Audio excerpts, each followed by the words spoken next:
धनबाद बोल रहा है, sponsored by Sentosa green, a complete township.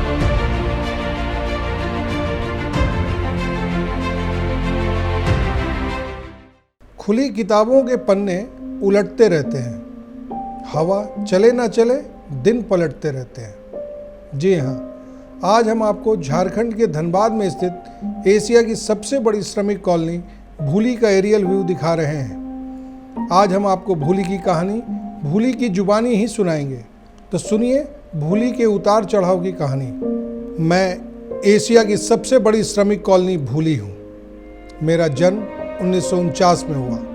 Coal mines labour welfare organisation के मजबूत हाथों ने 1951 में मुझे अपने पैरों पर खड़ा कर दिया, यानी ईंटों की इमारत जिसे आप अभी ए, बी और सी ब्लॉक के नाम से जानते हैं, खड़ी हो गई। इन तीनों ब्लॉकों में कुल 1555 मजदूरों के परिवारों के लिए आवासों का निर्माण हुआ था। भूली ही मेरा नाम क्यों रखा गया, इसकी भी एक रोचक कहानी है। तत्कालीन केंद्रीय मंत्री जगजीवन राम मजदूरों के लिए एक विशाल हृदय रखते थे। उनकी सोच थी कि हमारे देश के मेहनतकशों की किसी प्रकार की परेशानी नहीं हो। इसी को ध्यान में रखकर जगजीवन राम ने इस कॉलोनी का निर्माण भी कराया था। जगजीवन राम की पत्नी का नाम भूलिया देवी था, इसी के कारण उन्होंने हमारा नाम भी भूली रखा। 1555 क्वार्टरों के साथ कॉलोनी तो बनकर तैयार थी, लेकिन अभी भी यहाँ मूलभूत सुविधाओं का अभाव था। सड़कें अच्छी नहीं थी, बाजार नहीं थे, दुकानों का भी टोटा था। रोजमर्रा के सामान खरीदने के लिए कई किलोमीटर तक पैदल या साइकिल की सवारी करनी पड़ती थी। इन दिक्कतों के कारण मजदूर यहाँ आना नहीं चाहते थे। धीरे धीरे कुछ मजदूर तो परिवार के साथ आए, लेकिन इसके बावजूद काफ़ी क्वार्टर खाली रह गए। इसी को ध्यान में रखकर सरकार ने यह फैसला लिया कि खाली पड़े क्वार्टरों को अब सेंट्रल गवर्नमेंट, स्टेट गवर्नमेंट और पीयूसी के कर्मियों को आवंटित किया जाएगा। इनको आवंटन के बाद ए, बी और सी ब्लॉक के क्वार्टर भर गए। 1965 के बाद भी यहाँ दुकानें नहीं थी। फिर यह फैसला लिया गया कि अगर कोई दुकान खोलना चाहता है तो उसे भी घर आवंटित किया जाएगा। इसके बाद बंसीलाल अग्रवाल का परिवार आगे आया और उनके परिजनों ने ए, बी और सी ब्लॉक में एक एक दुकानें खोली। राष्ट्रीयकरण के बाद मुझे बीसीसीएल के हाथों सुपुर्द कर दिया गया। 1975-76 में मेरा विस्तार डी ब्लॉक के रूप में हुआ। डी ब्लॉक बनने के 10 साल बाद यानी 1985 में ई ब्लॉक बना।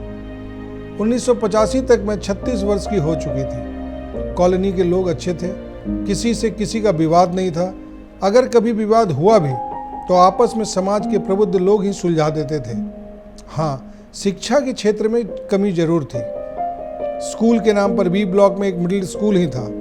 उच्च विद्यालय नहीं होने के कारण बच्चों को पढ़ाई के लिए धनबाद जाना पड़ता था। सामाजिक तौर पर हम समृद्ध तो शुरू से ही थे। सांस्कृतिक और धार्मिक रूप से भी हमने पूरे कोलांचल में पांव जमा लिए हैं। हमारे यहाँ के पूजा पंडालों को देखने के लिए लोग दूर दूर से आते हैं।